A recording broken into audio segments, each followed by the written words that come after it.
色，抱歉。有。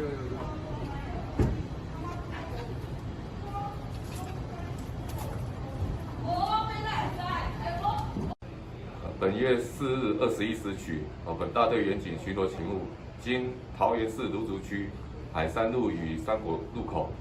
发现一部黑色自小客，车身与车牌不符，及同仁立即发动拦截，员警驱车向前显示示意，该车停车，该车佯装配合，待员警靠近时，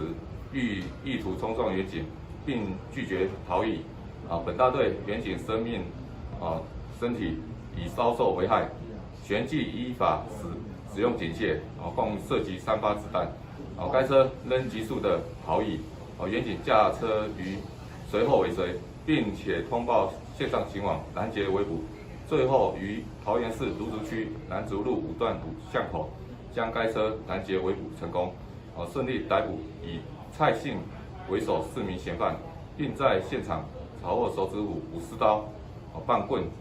车牌2面等物证。全案仍让本大队依违反枪炮弹药管制条例、少年事件处理法及妨碍公务等罪嫌，移送台湾桃园地方法院检察署侦办，并持续针对嫌犯涉组织帮派，积极向上溯源，扩大侦办，以查缉不法之事。以上。